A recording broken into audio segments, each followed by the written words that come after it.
سمندر کے اندر سے کچھ ایسی چیز ملی جس نے وقت گزرنے کے ساتھ ساتھ پوری دنیا کے سائنٹسٹ اور آرکیولوجسٹ کی راتوں کی نیند اڑا کر رکھتی تھی۔ نکولس نے جانے انجانے میں ایک ایسی چیز ڈسکور کر لی تھی جو اس کی قسمت بدلنے والی تھی۔ 1967 کے اس دن جب نکولس نے اپنی ٹیم کے ساتھ گریس کے ساحل سے چند کلومیٹر دور سمندر کے اندر ڈائیو کیا تو اسے سمندر کے باٹم پر کچھ عجیب طرح کے پتھر پڑے دکھائی دیے جو ہزاروں میٹر کے ایریا پر بکھرے پڑے تھے۔ پہلے تو نکولس کو لگا کہ یہ صرف عام سے پتھر ہے، لیکن اس کا شک یقین میں تب بدلا جب اس نے باٹم پر ایک بہت بڑا سٹرکچر بنا ہوا دیکھا۔ نکولس نے جب ان پتھروں کو قریب جا کر ایگزامن کیا تو معلوم پڑا کہ یہ کوئی عام پتھر نہیں تھے، بلکہ یہ ایگزیکٹلی ریکٹینگل شیپ کے پتھر تھے جنہیں ہزاروں سال پہلے کسی انسان نے بنایا تھا۔ ان پتھروں کے علاوہ نکولس اور اس کی ٹیم کو یہاں سے مٹی کے برتن، مختلف قسم کے ٹولز اور پلان روڈز کے ساتھ ساتھ 70 سے زیادہ انسانوں کی قبریں بھی ملی، جو اس بات کا ثبوت تھی کہ یہ کوئی چھوٹی موٹی بستی نہیں تھی، بلکہ یہ ایک بہت بڑا شہر تھا جو ہزاروں سال پہلے کسی بہت بھیانک حادثے کا شکار ہوا تھا، جس کے بعد اسے پاولو پیٹری کا نام دیا گیا۔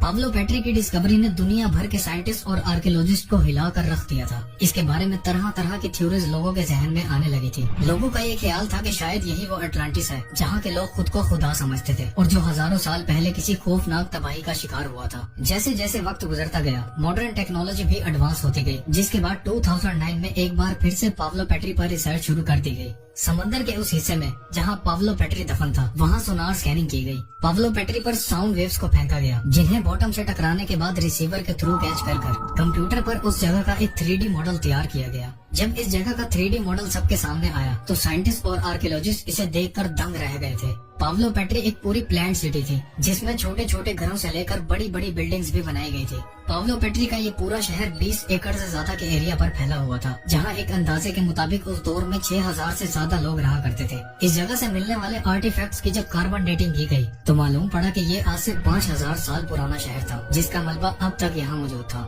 سائنٹسٹ اور آرکیولوجسٹ کے مطابق آج سے 5000 سال پہلے یہاں ایک بہت بھیانک قسم کا طوفان آیا تھا جس نے اس شہر کو سمندر کی نظر کر دیا تھا، لیکن حقیقت میں اس شہر اور اس میں بسنے والے لوگوں کے ساتھ کیا ہوا تھا یہ بات آج تک ایک مسٹری ہے۔